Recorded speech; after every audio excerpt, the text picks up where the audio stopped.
انشاءاللہ وقت آیا تو آئیے اب دوسرے صاحب کو اب دیکھیں جن کو آپ پہچان چکے ہیں، ان کو سن لیں۔ یہ قبر پر جانے کو تو بالکل اتنا بڑا شرک کہہ رہے ہیں کہ بالکل انہوں نے فتویٰ دے دیا کہ جو قبروں پہ جاتے ہیں وہ سب ہندوؤں کی طرح کرتے ہیں، اور نہ صرف ہندوؤں کی طرح کرتے ہیں بلکہ نعوذ باللہ حال یہ ہے سب جہنم میں جائیں گے۔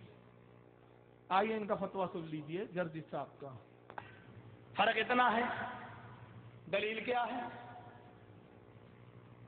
تم کھڑی مورتی کی پوجا کر رہے ہو، وہ پڑی مورتی، ایک پڑی مورتی کی ایک کھڑی مورتی کی، یہ شنکر بھگوان کی مورتی ہے، یہ بڑے پیر صاحب کا یا نظام الدین اولیاء کا مزار ہے،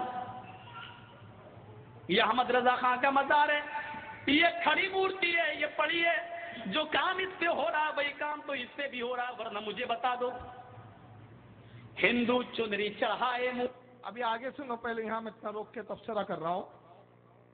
ان کی عقل دیکھیے کہاں گھاس چرنے گئی ہے۔ کہتے یہ کھڑی مورتی ہے، یہ پڑی مورتی ہے۔ کھڑی مورتی کون سی ہے؟ شنکر بھگوان کی۔ پڑی کون سی ہے؟ تو نام گن کے بتایا، نظام الدین اولیاء کی مورتی، غوث پاک، احمد رضا کا مزار ہے، یہ پڑی مورتی ہے۔ آج تک قبر کو کسی نے مورتی کہا؟ یہ الو ماں کے کھپتی بیٹے پہلے ہیں، ان کو قبر میں اور مورتی میں فرق نہیں معلوم، اور وہی چونکہ قبر کو جب مورتی سمجھ لیا تو قبر پر جانے کو پوجا سمجھ لیا۔ پرابلم یہاں سے شروع ہوا، اور یہ ہمیں کہتے ہیں قرآن و حدیث کی بات کرو، نبی مزاروں پہ قبروں پہ جاتے تھے، میں نے حدیث پیش کی، لیکن یہ نہ جانے پہ کوئی حدیث کبھی زندگی میں نہیں سنائیں گے آپ کو، چیلنج کر رہا ہوں۔ بلکہ کیا سنائیں گے؟ ان کے باپ محمد بن عبد الوہاب نجدی نے کتاب لکھی تھی 1115 ہجری میں جو پیدا ہوا، اس نے کتاب لکھی، کتاب کا نام رکھا التوحید، کتاب التوحید، اور اس میں لکھا کہ جس نے رسول اللہ کے روضے کی زیارت کی اس نے بہت بڑے بت کی زیارت کی۔ نبی کے روضے کو، نبی کی مزار کو دیکھنا بت کو دیکھنے کی طرح، اور کہا ھذا صنم اکبر، کی تو سب سے بڑا بت ہے، اور وہی تصور آج تک چلا آ رہا ہے۔ میں اس کا پہلو آخر میں دکھاؤں گا کہ وہ تصور آج تک ان کے ذہنوں سے نہیں نکلا ہے۔ بات یہ اتفاق کی اور اتحاد کی کرتے ہیں، بات تفریق کی یہ پھیلاتے ہیں۔ تو اب دیکھیے اس نے متصور دیا تھا کہ رسول کی قبر، رسول کی مزار مورتی ہے، وہی تصور یہ لے کے چل رہے ہیں۔ تو کہتا ہے یہ کھڑی مورتی، یہ پڑی مورتی، دونوں میں کوئی فرق نہیں ہے۔ بتائیے شنکر میں اور غوث پاک میں فرق ہے یا نہیں ہے؟ اب میں کچھ اشاروں میں کہوں گا، کھل کے نہیں بول سکتا ہوں، اندور کا معاملہ ہے آپ کے لیے۔ یہ فرضی ہے، یہ حقیقت ہے، سمجھ رہے ہیں نا؟ یہ فرضی ہے، یہ حقیقت ہے۔ کہتا فرق نہیں ہے، بہت فرق ہے، اور کتنا فرق ہے وہ تو میں آگے بیان کروں گا۔ مورتی میں اب ایک جملہ سنیں، کتنا کیچ کرتے آپ سن لیں، جرجس کو میں جواب دے رہا ہوں۔ مورتی میں اور قبر میں اتنا فرق ہے جتنا جرجس کی بیوی میں اور جرجس کی بہن میں فرق ہے۔ نہیں سمجھے آپ؟ قبر میں اور مورتی میں اتنا ہی فرق ہے جتنا جرجس کی بیوی میں اور جرجس کی بہن میں فرق ہے، ورنہ جرجس کا موڈ آ گیا تو کل جرجس یہ بھی کہہ سکتا ہے۔ فرق کیا ہے؟ یہ بھی عورت ہے، وہ بھی عورت ہے، بچہ اس سے بھی پیدا ہوتا ہے، بچہ اس سے بھی پیدا ہوتا ہے، کپڑے یہ بھی پہنتی ہے، کپڑے وہ بھی پہنتی ہے، لمبی چٹیا اس کی بھی ہے، لمبی چٹیا اس کی بھی۔